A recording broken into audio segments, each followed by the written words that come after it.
Les pido que me acompañen con sus Biblias a la carta de Santiago, capítulo 1.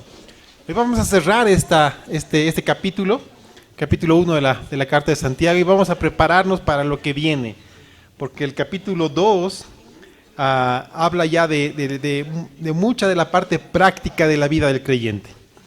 Así que abran sus Biblias en Santiago capítulo 1 y vamos a leer versos 22 al 27.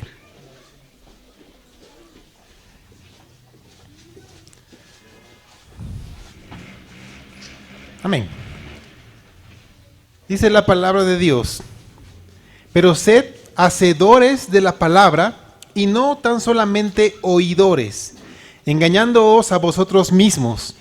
Porque si alguno es oidor de la palabra, pero no hacedor de ella, este es semejante al hombre que considera en un espejo su rostro natural, porque él se considera a sí mismo y se va, y luego olvida cómo era.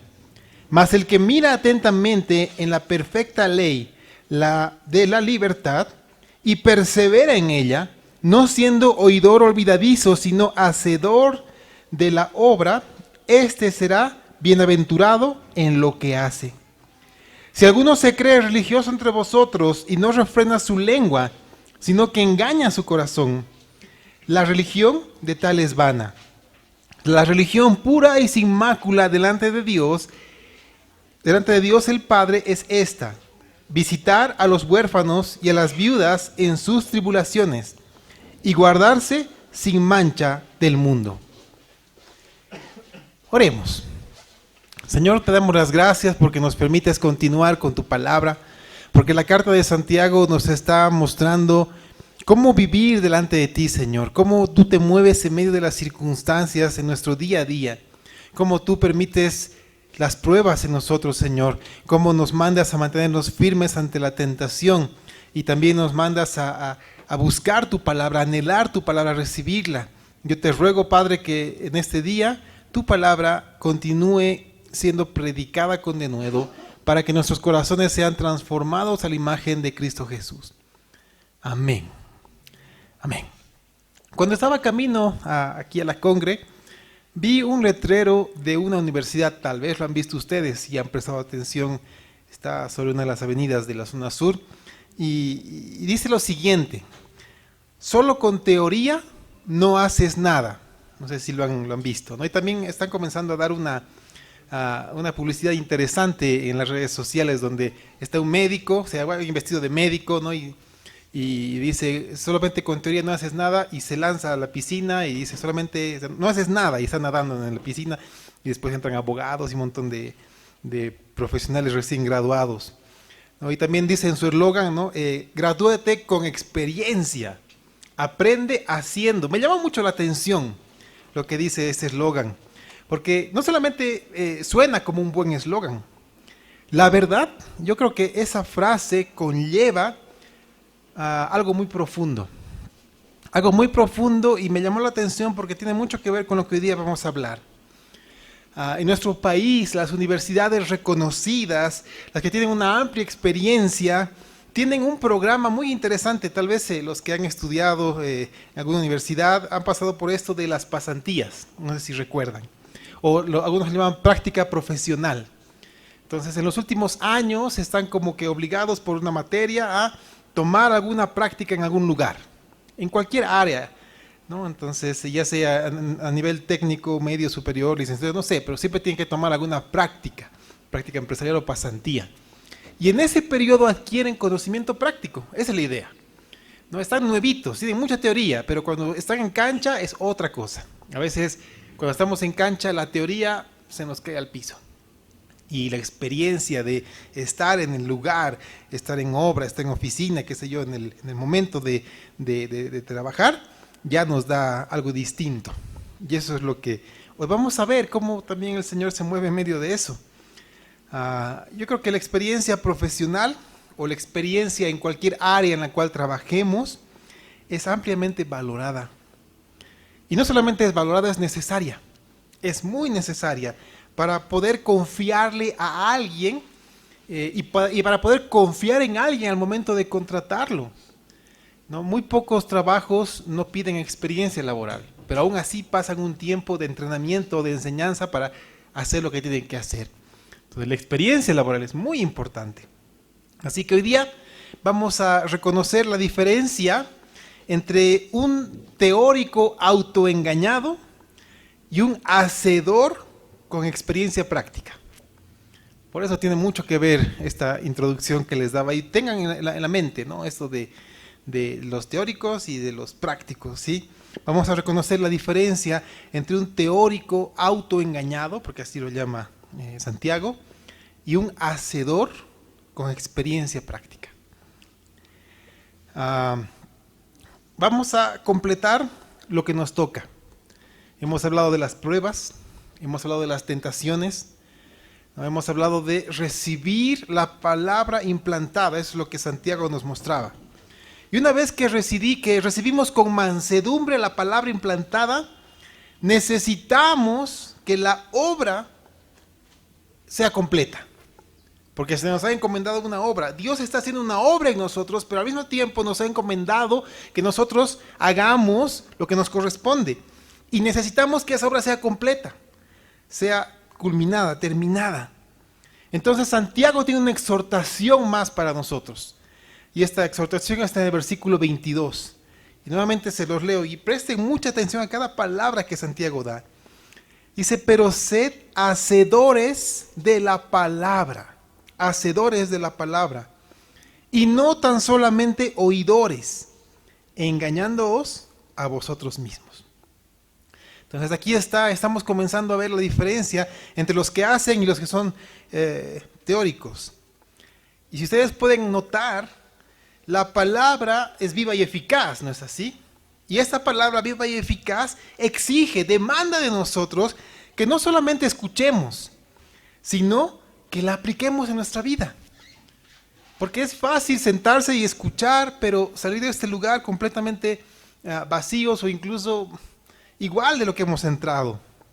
Ahora hay una pregunta que siempre es importante hacernos. ¿Por qué debemos obedecer la palabra? No sé si alguna vez les ha pasado que están en su lectura cotidiana y de repente encuentran un mandamiento del Señor que les es incómodo. Tal vez por una situación que están pasando, por alguna necesidad que tienen, o porque ustedes quieren hacer algo, pero realmente llega un momento en el cual se dan cuenta en que lo que quieren hacer, lo que van a hacer, es contrario a la palabra. Entonces viene la pregunta, ¿por qué debemos obedecer a la palabra de Dios? ¿Por qué debemos hacerlo? Y la respuesta es hermosa y es sencilla. Por decisión. Debemos obedecer la palabra de Dios por decisión y en respuesta a lo que Cristo hizo por ti en la cruz del Calvario. Cuando tú tienes la dimensión de lo que Cristo hizo por ti, padeció y vivió por ti en la cruz del Calvario, tú puedes decidir obedecer al Señor en respuesta a lo que Él hizo. Más aún cuando Juan 14:15 recoge las palabras del Señor Jesucristo. Y es Jesús mismo hablando y nos dice, si me amáis, guardad mis mandamientos. El Señor te dice, si me amas, obedece mis mandamientos. Entonces, ¿cómo quedar impávidos ante esas palabras tan hermosas? ¿Cómo podemos decir, no quiero obedecer a la palabra, si el desobedecer la palabra es una afrenta directa al amor de Dios? Si nosotros decimos amar a Cristo Jesús, necesitamos obedecer la palabra, ponerla por obra en nosotros. Y debemos tener muy claro que los simples oidores, hermanos míos, los que solamente escuchan, oyen la palabra, pero no la ponen en práctica, son solamente oidores, no son los que el Señor santifica y justifica. Los solamente oidores no son santificados ni justificados delante de Dios. Y esto lo digo con certeza, porque únicamente los hacedores son los santificados y justificados. Y quiero que entiendas lo que te estoy diciendo. Si solamente somos oidores, no fuimos ni santificados ni justificados delante de Dios. Si oímos y somos hacedores, recién somos justificados y santificados delante de Dios. ¿No me crees? No hay ningún problema. Busquemos en la palabra. Romanos capítulo 2, versículo 13.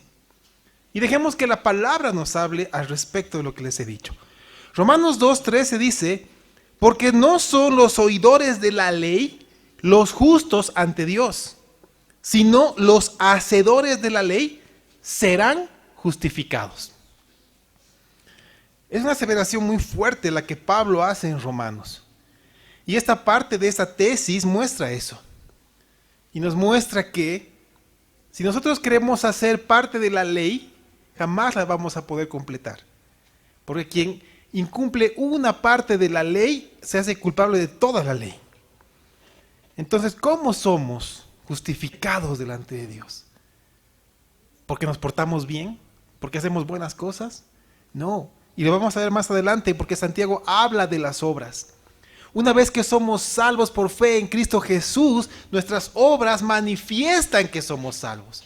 Es decir, que no solamente somos oidores, sino que somos también hacedores de la palabra. Estamos haciendo lo que hemos escuchado y hemos leído. Porque si solamente hemos oído y nos parece bonito, y ahí nos quedamos, no somos justificados ni somos santificados delante del Padre. Los simples oidores solo tienen conocimiento intelectual. Los simples oidores solamente tienen conocimiento teórico de la salvación. Y eso es una preocupación muy grande hoy en día en todos los pastores, creo yo. Porque un pastor puede pasar años predicando en una iglesia y la gente que escucha es únicamente teórica. Le parece lindo, le parece muy bonito, muy emocionante lo que escucha, pero no lo ha vivido. No ha sido salvo por fe en Cristo Jesús. Alguna vez les di el ejemplo de una persona que está sentado al borde de una piscina, sabe que nunca aprendió a nadar y sabe que si cae el agua se va a ahogar, pero nada más. Solamente cuando cae a la piscina tiene la vivencia de que se está ahogando y necesita ayuda. Mientras tanto, cuando está afuera, es simplemente algo teórico. Entonces, no necesitamos solamente teóricos de la salvación, porque ellos urgentemente deben transformar este conocimiento en algo vívido, algo vivencial, algo práctico. Mira, te voy a poner un ejemplo, pero desde otra perspectiva, ¿ok?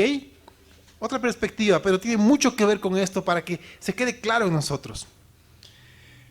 Digamos que tu vida, de repente, de la noche a la mañana, te sientes mal. Y tu vida depende de una operación urgente. No puede pasar ese día sin que te operen. Y te dan dos opciones. ¿Sí? Te dicen, ¿en quién quieres confiar? Opción A, te cuento que ha llegado aquí un médico que ha sido el mejor estudiante de medicina, pero está recién egresado. Ayer le dieron su título. Ayer le dieron su título y ha llegado aquí al hospital. Entonces, pero ha sido el mejor estudiante de medicina. Ha tenido el mejor promedio de todos los tiempos. Él tiene todo el conocimiento teórico que hay hasta la fecha. Esa es la opción A. La opción B. Aquí tenemos a un médico especialista que lleva 20 años de experiencia operando el mal que tú tienes. Ahora, yo quiero recordarte de que el primer estudiante fue el mejor egresado hasta la fecha, el mejor promedio en todo el tiempo. Y recuerda que tu vida depende de esa cirugía. ¿A quién escogerías? ¿A quién escogerías? Yo creo que con toda seguridad uno escogería al que tiene la experiencia práctica. Porque cuando te abra y encuentra algo diferente, vas a saber qué hacer. Porque ya tiene 20 años haciendo eso. Tiene la experiencia necesaria. Entonces tú vas a escoger a que tiene la experiencia práctica. Porque él ha traducido la teoría en algo vivencial, en algo real para su vida. Entonces es alguien en quien puedes confiar. Es alguien que no solamente llena su cabeza de conocimiento, ¿no? Él tiene la práctica, sabe qué hacer. Tiene, digámoslo así, el testimonio acorde con lo que ha aprendido. Y es lo mismo con un creyente, un verdadero creyente. Alguien que sabe qué es la salvación y ha vivido la salvación en Cristo Jesús. Y por cuanto ha vivido la salvación en Cristo Jesús, su vida refleja esto. Refleja que el Señor está obrando en él. Su testimonio está acorde a las Escrituras. Porque quien no es así, como dice Santiago, se engaña a sí mismo. Y esto es fuerte. Vamos a ver la diferencia entre un teórico autoengañado y un hacedor de la palabra, ¿ok? Les leo nuevamente los versículos 23 al 25. Y escuchen con atención lo que Santiago dice. Porque si alguno es oidor de la palabra, pero no hacedor de ella, este es semejante al hombre que considera en un espejo su rostro natural, porque él se considera a sí mismo y se va, y luego olvida cómo era. Mas el que mira atentamente en la perfecta ley, la de la libertad, y persevera en ella, no siendo oidor olvidadizo, sino hacedor de la obra, este será bienaventurado en lo que hace.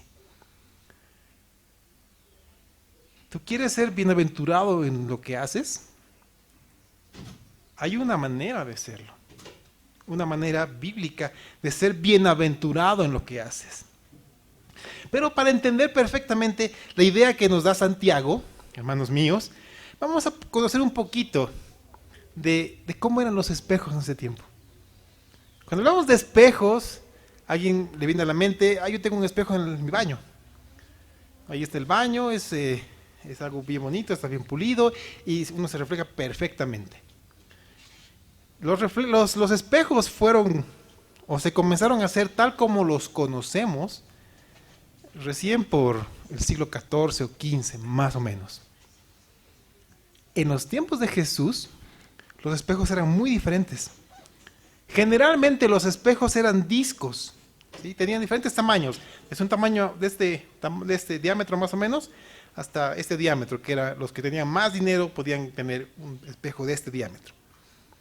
Unos 30, 40 centímetros. Generalmente podían ser de 3 materiales. Los que tenían más dinero, de plata. Los que no tanto, era una relación entre cobre y estaño. ¿Y por qué esos materiales? Vamos a ver por qué. Y los que no tenían mucho dinero, pues se compraba un espejo o un disco de latón. ¿Por qué estos 3 materiales? Porque estos 3 materiales eran bruñidos con un material especial. Y los bruñían hasta el punto de poder reflejar lo que estaba al frente. Obviamente no era perfecto como un espejo de este tiempo, pero sí uno podía ver las cosas. Pero había algo más.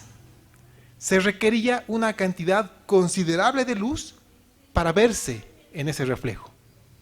Entonces en la noche, si uno estaba con una vela, el reflejo no era muy claro. Pero imagínense a la luz del día, a mediodía, salir a la parte exterior de la casa y sacar el disco, era mucho más fácil poder ver el reflejo. Interesante, ¿no? Como con la luz uno podía ver el reflejo. Entonces yo creo que sabiendo esto, nos llama la atención, a mí me llama la atención, que Santiago compare a la palabra con un espejo. Y yo puedo entender el punto de comparación de Santiago. Porque la luz que proviene de la palabra hace que veamos el reflejo que necesitamos. Si no hay luz en la palabra que estamos leyendo, no vamos a entender. Por eso es interesante que Santiago compare la palabra con el espejo de esa época. Porque es la luz de la palabra lo que nos muestra con detalle el reflejo que nosotros debemos ver en ella. Porque me llama la atención la diferencia entre varones y mujeres cuando se ven al espejo. ¿Alguna vez han pensado en esto? Cuando un varón se ve al espejo, se ve, todo está en orden y se va. Pero generalmente las mujeres se ven al espejo y comienzan a peinarse. Se arreglan, ven su maquillaje, se dan un retoque, otra vez se están peinando. Se tardan un poco más, ¿no? Ven la ropa, se ponen de costado y ven si todo está en orden. Generalmente eso es lo que pasa. No, los varones van, una mirada rápida, todo está en orden, estoy peinado, sí, ya listo, ok, vamos. Basta. Pero la luz de la palabra nos muestra con detalle todo lo que necesitamos ver. Y esto nos ayuda a discernir las acciones que debemos tomar. ¿Qué pasa cuando un varón se ve al espejo y se da cuenta que no se ha peinado y está su cabello parado? Se peina, ¿no es así? ¿Qué pasa cuando una mujer se ve al espejo y se da cuenta de que porque ha llorado tiene unas líneas negras aquí chorreando por su... Se limpia y se vuelve a maquillar. No hay lo mismo, o sea, cualquier cosa que veamos en el espejo demanda una acción de nosotros. Corregir lo que está mal. Ahora, veamos esas acciones. Porque Santiago habla de las acciones de dos personas distintas. Primero, entendamos la acción del teórico autoengañado, así lo hemos llamado al principio. Lo primero que hace este hombre teórico autoengañado, una mujer no hay ningún problema, lo primero que hace es ponerse delante del espejo y ver su reflejo. Entonces toma el disco y se ve. Ahora, la palabra muestra de que no lo hace con una mirada rápida. De este hombre dice que lo hace con interés. Está viendo el reflejo con interés. Y está buscando qué cosas no están en su lugar. O sea, está viendo con interés. Eso dice la palabra. Eso expresa Santiago, de aquel autoengañado, del teórico. Está viendo ese disco, ese espejo, con mucho interés. Lo segundo que hace, es después de que se ha visto, deja el espejo y se va. Y lo tercero que hace, según Santiago, es olvidarse de lo que ha visto, sin corregir nada de lo que ha visto. ¿Se dan cuenta? Se ve con interés, deja el espejo, se va y se olvida de todo cuanto ha visto. Así que no sabe y se ha olvidado de todo lo que necesita corrección. Ahora, quiero que noten la rapidez con la que se olvida. Con mucha rapidez se olvida todo lo que ha visto y se aleja. Porque la palabra dice que se olvida enseguida o se olvida inmediatamente. Y hermanos, llevando esto a la realidad de la iglesia en general, me sacude mucho. Me sacude mucho, y más aún cuando escucho las palabras con las que Pablo le escribe a Timoteo en su segunda carta. Cuando leí este versículo me sacudió mucho. Segunda carta a Timoteo 3:7. Segunda carta a Timoteo 3:7 dice lo siguiente: estas, hablando de esas personas, estas siempre están aprendiendo. ¿Es algo bueno? Claro que sí, pero hay algo aquí especial. Dice, estas siempre están aprendiendo y nunca pueden llegar al conocimiento de la verdad. ¿Te das cuenta de lo que Pablo le está diciendo a Timoteo? Está hablando de gente teórica. Tal vez están ahí siempre presentes, escuchando, estudiando, pero no llegan al conocimiento de la verdad. No poseen la verdad. Y es fácilmente comparable con la vida de la iglesia, de personas religiosas. Aquellas personas que asisten religiosamente a la reunión general de la iglesia. No hay domingo que no están ahí, religiosamente están. Alaban, escuchan la palabra de Dios, están atentos a lo que se está predicando. Termina la reunión, la oración de cierre. Muy bien, hermanos, podemos irnos, se para, se va. Y en cuanto cruza la puerta, no se acuerda de nada de lo que se ha predicado. Si tú le preguntas en la puerta, en la calle, ¿de qué ha predicado el pastor? Ya van a subir la grabación, ahí vas a escuchar, no te preocupes. Cuando la suban. No, entonces va a estar atento, tranquilo, porque no se acuerda nada. No sé si tal vez alguna vez les ha pasado eso. Pero tú escuchas con atención, cautiva tu atención la palabra predicada, te parece correcta, te parece buena, te exhorta, pero cuando sales te olvidas. ¿Y sabes qué es lo peor? Que tu semana es como cualquier semana de cualquier persona que no conoce a Dios. Ese momento te parece bien, te parece que tienes que hacer lo que dice la prédica, pero sales por la puerta y te olvidas de todo y tu semana es como cualquier otra semana, sin ningún sobresalto y comparada a cualquier persona que no conoce a Dios. Y lo que más me impacta de estas personas que llenan su cabeza de conocimiento, pero su vida está lejos de un testimonio de salvación, su vida está lejos de mostrar la vida de Cristo, la obra de Cristo en él. ¿Sabes qué es lo que más me impacta? Es que las mismas palabras que están escuchando, las mismas palabras que están llenando su cabeza, serán testigo de cargo contra él, porque fueron simplemente oidores, pero no hacedores. Esas palabras que escucharon serán los testigos de cargo contra esa persona en el día del juicio. Juan capítulo 12, verso 48 habla de esto. Jesús está hablando de este tema. Y Jesús arranca y dice, el que me rechaza, Juan 12, 48, el que me rechaza, y escucha, y no recibe mis palabras, tiene quien le juzgue. Ahora escucha lo que Jesús dice. La palabra que he hablado, ella le juzgará en el día postrero. ¿Cuántas veces yo les dije a ustedes, hoy es un buen día, porque hemos escuchado la palabra de Dios y ahora ustedes saben qué es lo que tienen que hacer? Pablo lo decía de una manera un poco más fuerte. Pablo decía, yo limpio su sangre sobre sus cabezas. Algo similar sucede. Cuando escuchamos la palabra de Dios, cuando la recibimos, cuando somos oidores de la palabra, pero no hacedores, llegará el día en que esas palabras que hemos escuchado sean testigo de cargo contra nosotros. Y ese día será terrible. Porque no tendremos pretexto alguno. No podremos decirle al Señor, pero yo no sabía. Porque lo escuchamos y lo sabemos. Así que, hermanos, que esas palabras de Santiago lleguen a lo más profundo de nuestro ser, porque entendamos ahora, con esta advertencia, cuáles son las acciones de aquel que hace, el que es hacedor de la palabra.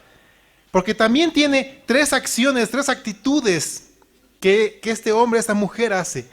Lo primero que hace es ponerse delante del espejo y ver su reflejo.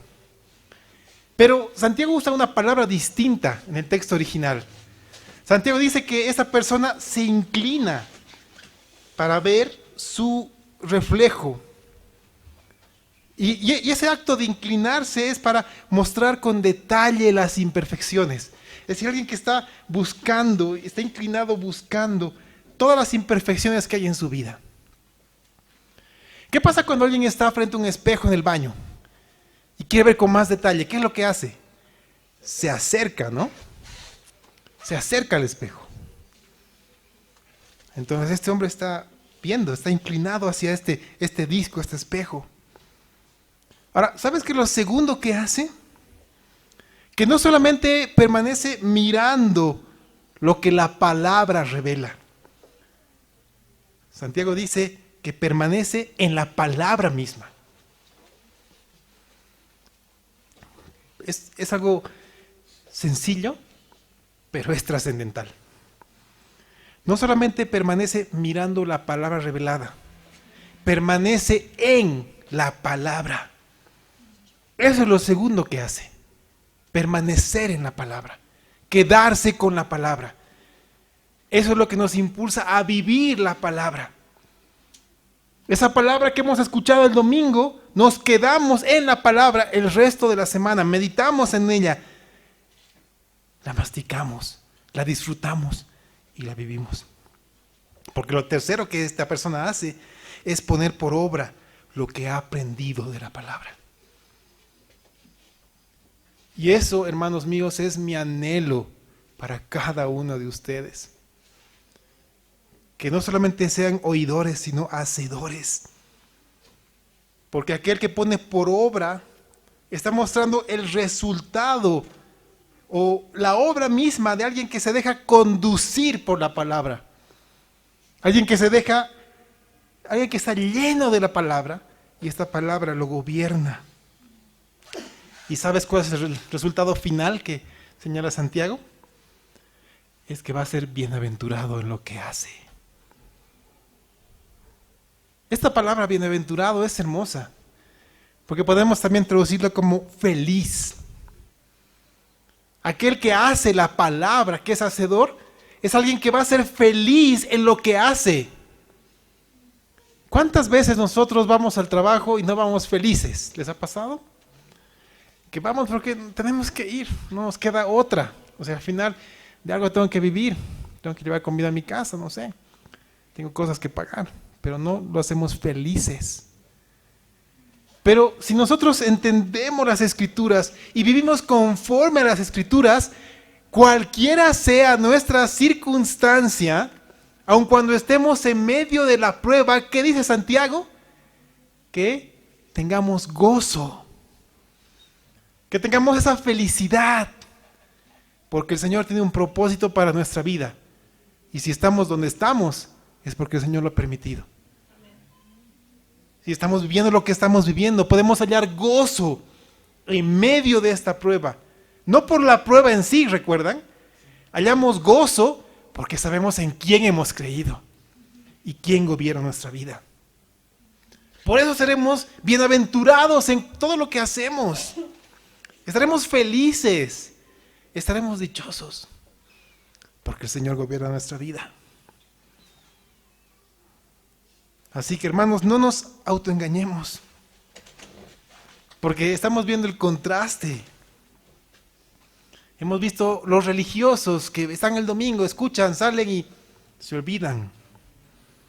Y notan ustedes que las personas religiosas que solamente escuchan la palabra, pueden repetirla como loro, pero no la viven.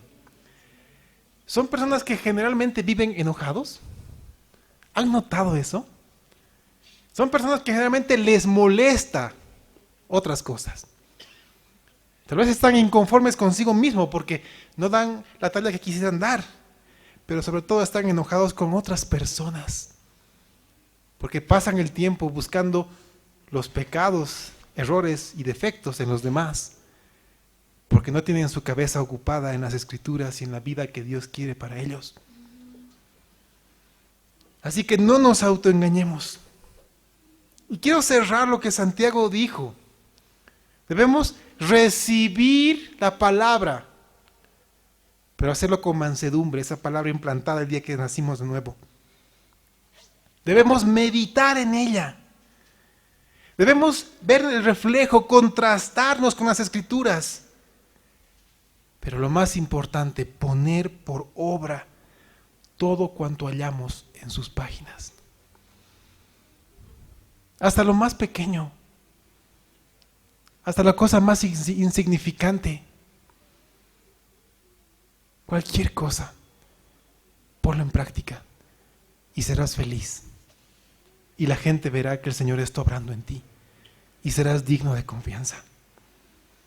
Veamos la diferencia entre el religioso y el piadoso, porque Santiago cierra esta enseñanza de esta manera.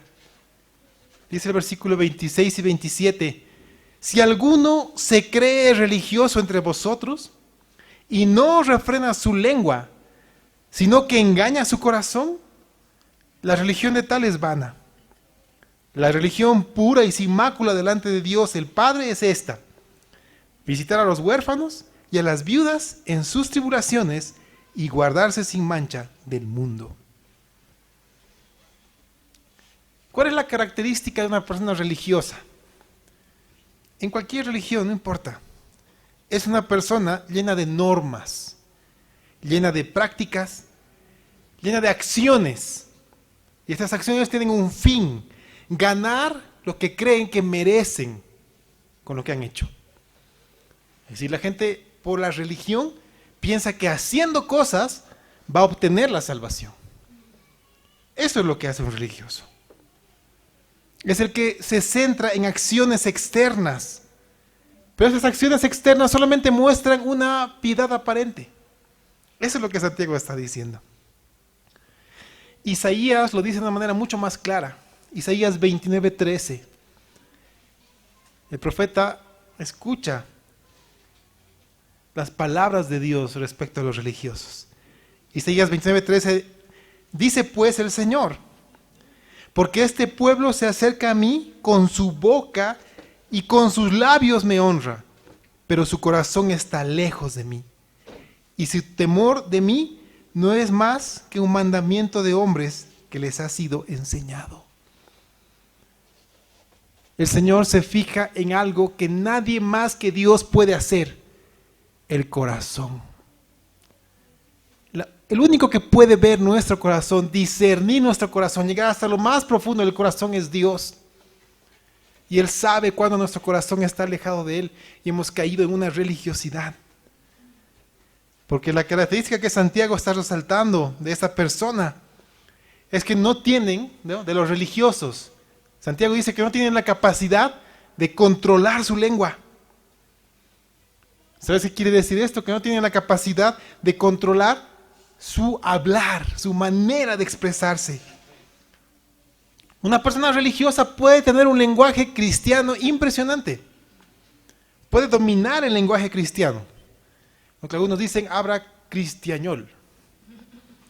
Pero ¿sabes? Va a llegar un momento en cuando una circunstancia X le haga perder el control, explote y diga cualquier cosa.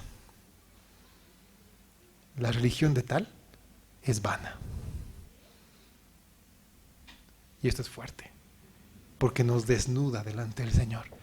Nos muestra tal y como somos.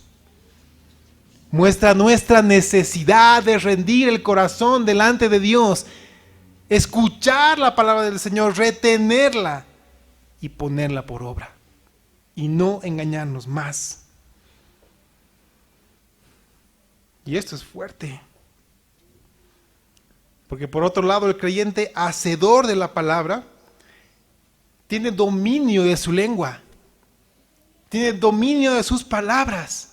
¿Sabes por qué? Porque sus palabras edifican. Porque una vez más, conoce la palabra de Dios. Y sabe que en Efesios 4:29 hay un mandato. Y Efesios 4:29 nos dice: ninguna palabra corrompida salga de vuestra boca, sino la que sea buena para la necesaria edificación, a fin de dar gracia a los oyentes. Entonces, si escuchamos este mandamiento, ¿qué hacemos? Nos arrepentimos de nuestra vana manera de hablar y comenzamos a dar palabras que edifican. ¿Por qué? Porque amamos al Señor, aquel que dio su vida por nosotros en la cruz del Calvario, y aquel que nos dijo: si me aman, obedezcan mis mandamientos. Y por amor decidimos hacer lo que la palabra nos dice, y le pedimos al Espíritu Santo que ponga en nosotros el querer y el hacer por su buena voluntad, para que Él obre todos los días en nuestra vida y nuestro hablar sea así, de edificación. Y tenemos autocontrol, y no importa las circunstancias, nuestras palabras edifican. La segunda característica del religioso, de aquel teórico autoengañado, es justamente eso, que autoengaña su corazón. Ahora, quiero que noten algo: nadie lo ha engañado. Nadie ha engañado a esa persona. Su propia perversidad. Por eso dice, se autoengaña, se engaña a sí mismo. Y esto, hermanos míos, es muy triste. Es muy triste. Pero en cambio, el creyente piadoso, aquel que ama al Señor, aquel que entiende su necesidad de Cristo todos los días, vive de manera pura y sin mácula. Eso es lo que Santiago dice. Esa es la característica del hacedor de la palabra. Vive de manera pura y sin mácula. ¿Y sabes a qué se refieren esas palabras que pueden sonar extrañas? Te lo pongo de manera sencilla. Se refiere a algo que ha sido limpiado, algo que ha sido transformado, pero ha sido limpiado y transformado por algo, por una fuerza externa, algo que es ajeno a nosotros. Yo no puedo limpiar mi carácter, yo no puedo limpiar mis palabras, yo no puedo limpiar mi actitud, yo no puedo limpiar mi vida. Por más que intente, no puedo hacerlo. Solamente Cristo tiene el poder de limpiar nuestra vida con su sangre preciosa. Solamente el Señor, a través de la obra del Espíritu Santo en nosotros, tiene el poder de transformarnos. Nuestra tarea es rendirnos y aceptar la obra del Señor en nosotros. Así vive la persona piadosa.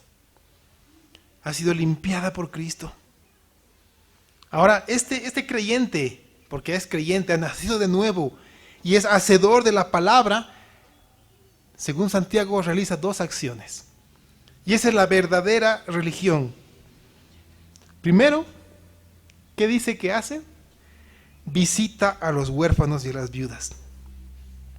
Y uno puede decir, ok, yo conozco a una hermana que está viuda, la voy a ir a visitar para que mi religión sea pura y sin mácula delante del Señor. Pero yo quiero decirte algo, no va a visitar a las viudas y a los huérfanos con el afán de saludarlos. ¿Sabes cuál es el afán de quien ama al Señor? De visitar a huérfanos y a viudas y a huérfanos. Hay una intención. ¿Sabes cuál es esta intención? Cuidar de ellos física y espiritualmente. ¿Sabes por qué? Porque una vez más conoce la palabra y sabe que su Padre, según el Salmo 68:5, su Padre es Padre de huérfanos y defensor de viudas. Entonces, si yo sé que mi Padre es así, haré las obras que mi Padre hizo. Y lo hago con el amor que el Espíritu Santo pone en mí. Hermano, Santiago rompe barreras. Santiago no está tratando de definir qué es la religión. Está mostrando qué es lo que le agrada a Dios. Santiago nos dice que la verdadera religión es un asunto de comunión con Dios. Porque son nuestras acciones las que van a mostrar el verdadero amor que Dios ha puesto en nosotros. Y entendamos bien esto. El amor humano es caído, es pecaminoso, es perverso. El amor humano siempre va a buscar, va a medir. Yo doy hasta aquí porque hasta aquí he recibido. O yo no doy nada porque no he recibido nada. Pero el amor que viene de Dios es un atributo de Dios. Y es un atributo que Dios ha decidido comunicarnos a través del Espíritu Santo. Dios nos da su amor para que amemos a quien nosotros no podemos amar de la manera en la que Dios lo amó. Para que entendamos que Cristo murió por esa persona, por cuanto la amó. Y si no tenemos el amor de Dios en nosotros por esa persona, no podremos amarla como el Señor lo hace. Y esto es lo que nos pide Santiago. Segundo, y cerrando la enseñanza de este capítulo, Santiago dice que vivimos una vida en santidad y nos guardamos sin mancha. Ahora, ¿qué produce estas manchas? No está hablando de manchas en el trabajo, de manchas de, no sé, nos ha soltado un poco de grasa o de aceite en la cocina, no sé. Está hablando de las manchas que el mundo produce. Pero ojo, quiero ser claro con esto, no se refiere a este planeta donde vivimos. Juan define lo que es el mundo. Y Juan nos dice que el mundo es el gobierno, es un sistema gobernado por Satanás. Eso es el mundo. Un creyente hacedor de la palabra se mantiene limpio del mundo gobernado por Satanás, del orden de Satanás. Por eso Jesús oró de la siguiente manera en Juan capítulo 17, versículo 15. Jesús dijo, no os ruego que los quites del mundo, sino que los guardes del mal. Eso es lo que Santiago entiende y nos muestra. Te lo digo de una manera más sencilla. Hermanos míos, el peligro no está en que vivamos entre gente mundana. Tú vas a tener gente mundana en tu hogar, en tu trabajo, en tu barrio, donde quiera que tú vayas, vas a encontrarte con gente que no conoce al Señor. El peligro no está entre vivir entre esas personas. El verdadero peligro está en vivir como un mundano. Y eso es lo que Santiago quiere que evitemos. Porque la persona que es oidora, se ve al espejo, lo deja, se va, se olvida y vive como un mundano. Pero el hacedor de la palabra retiene la palabra, medita en ella, la pone en obra y se aleja del mundo, del sistema gobernado por Satanás. Y comienza a poner en práctica todo lo que escucha, todo lo que lee en la palabra. Lees vida. Y quiero recordar lo que veíamos el anterior domingo. ¿Recuerdan las estadísticas que les daba? Solamente un pequeño porcentaje leía la Biblia todos los días. Y acuérdense siempre del ejemplo de comer. No comemos una vez al año, no comemos una vez al mes, y veíamos que por lo menos una vez al día comemos. Generalmente 3, a veces 2, no importa, pero comemos. ¿Por qué debe ser distinto con la palabra de Dios? ¿Qué estamos alimentando? ¿Nuestro espíritu o la carne? Y no me refiero a este cuerpo, me refiero a ese sistema gobernado por Satanás. Hermanos, no nos dejemos engañar, porque la verdadera vida cristiana no es simplemente apariencia. La verdadera vida cristiana consiste en recibir la palabra que ya ha sido implantada en nosotros, pero recibirla con mansedumbre, meditar en ella.